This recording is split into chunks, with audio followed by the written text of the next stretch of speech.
అదే RTV app వార్తల్ని క్షణాల్లో చదివే అవకాశం ఉంటుంది. ఒక న్యూస్ పేపర్, ఒక టెలివిజన్ ఛానల్ మీ చేతుల్లో ఎప్పుడు ఉంటాయి.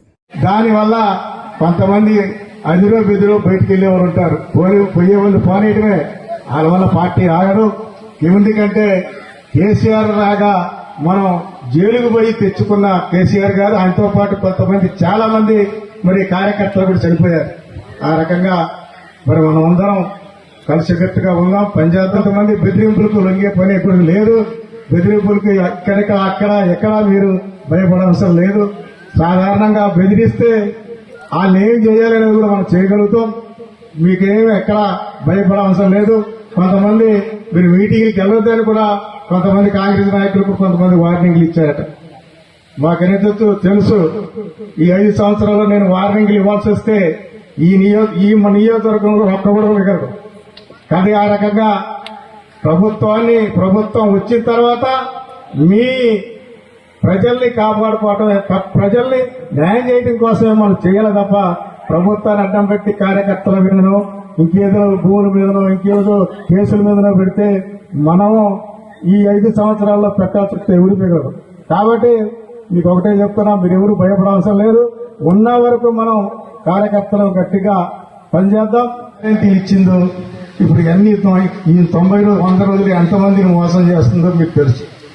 మన దగ్గర వాటర్ ఉంది కాబట్టి మన బోర్లు ఆడుతున్నాయి. అయినా ఇంకా రోజుకి ఎన్నోసార్లు కరెంటు పోతుంది.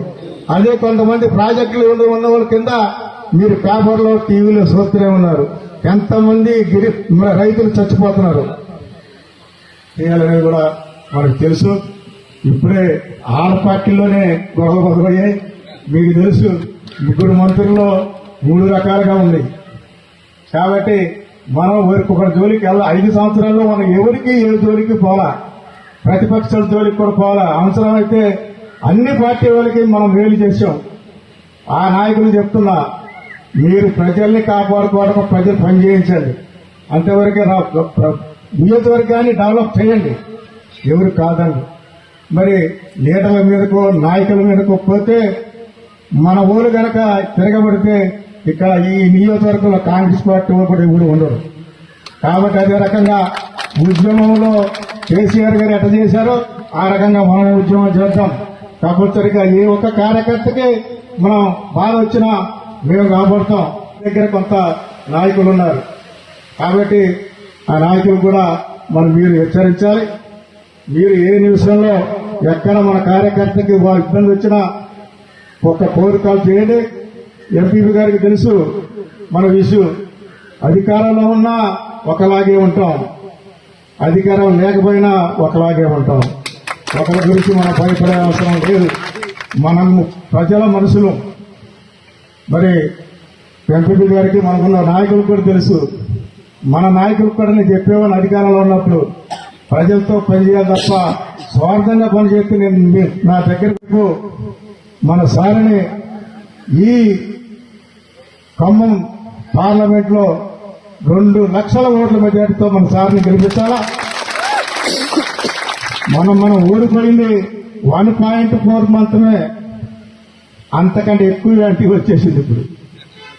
కాబట్టి దేవుణ్ణి ఒప్పుకుంటున్నారు అనవసరంగా ఎందుకు ఓటు వచ్చేమో అని. మరి ఇప్పుడు ఉన్న ముఖ్యమంత్రి గారు ముఖ్యమంత్రి హోదాలో మాట్లాడట్లేదు, పిల్లలాగా మాట్లాడుతున్నారు. ముఖ్యమంత్రి హోదా అంటే ఎట్లుండాలి? ఒక నియోజకవర్గ ఎమ్మెల్యే టెబిలిటీగా ఉంటాడు. ఒక ముఖ్యమంత్రికి నీకు హోదా ఇస్తే మన పోరాడి తెచ్చిన మన ముఖ్యమంత్రి గారిని ఇష్టం వచ్చినట్టు మాట్లాడుతున్నారు. కేటీఆర్ గారిని ఇది విధంగా ఇష్టమట్టిగా సీఎం గారు మాట్లాడేది ఒక హోదాగా ఉండాలా, ఒక హోదా పెంపటి మేనేజ్ చేయాలి. ఇంతకుముందు ఎంపీ కావచ్చు, ఇంతకుముందు ఎమ్మెల్యే కావచ్చు, ప్రజలు నీకు ముఖ్యమంత్రి కుర్చీ ఇచ్చారు.